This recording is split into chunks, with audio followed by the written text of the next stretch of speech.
जो भाग आहे ना तो आहे साल्टो रिज. हा मध्ये आहे तो खाली जो आहे दिसतो आपल्याला, हा बघा हा आहे. हे बघा हा जो आहे ना हा ग्लेशियरचा थोडासा भाग आहे आणि हा वरती जो भाग आहे हा काराकोरम माउंटेन्स आहे. आणि इकडे इंद्राकोल आहे, मी तुम्हाला फोटो दाखवेलच. आणि हा शेवटचा ब्रिज आहे, ह्याच्या पुढे सुविधा अलाउड नाही आहे. आता आपली मिलिटरीची ऑलरेडी गाडी गेलेली आहे. आणि हे माउंटेन्स बघा अप्रतिम. आता आपण करेज अँड फॉर्टिट्यूड, इंडियन फ्लॅग आणि एक नॉर्मल सैनिक सियाचीन वॉरियर कसा बनतो हे दाखवतोय. तुम्ही बघू शकतात कपड्यांचं चेंजेस कसे होतात. हळूहळू त्यांचे जशी हाईट वाढते तसे त्याच्या कपड्यांमध्ये पण चेंजेस होत होतात. त्यांना अग्लॅबटाईज करण्यासाठी त्यांना माउंटेनची ट्रेनिंग दिली जाते.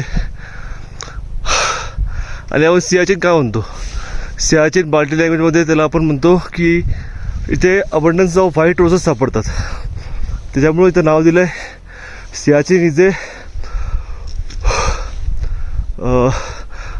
वाईल्ड रोसेस, अबंडन्स ऑफ व्हाईट रोसेस असं आपण बोलू शकतो.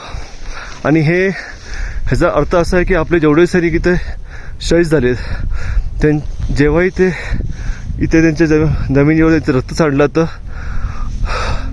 त्याच रक्तामध्ये हे फुलं येतात. ह्याचं प्रतीक म्हणून सियाचीन हे नाव आपल्यासाठी खूप महत्त्वाचं आहे. सियाचीन बेस कॅम्पला आपण येणं गरजेचं आहे. तिकडे तुम्हाला सियाचीन ग्लेशियर भेटेल बघायला. ते साल्टो रिज आहे, हे बघा ते साल्टो रिज, ते काराकोरम रेंजर्स थोडंसं हे होतं आहे. हां ते काराकोरम रेंजर्स आहे थोडंवरती.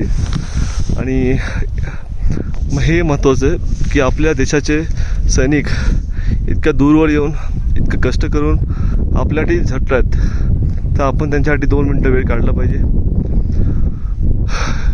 करेज आणि फॉर्टिट्यूड ह्याला म्हणतात. Respect to our soldiers. जय हिंद.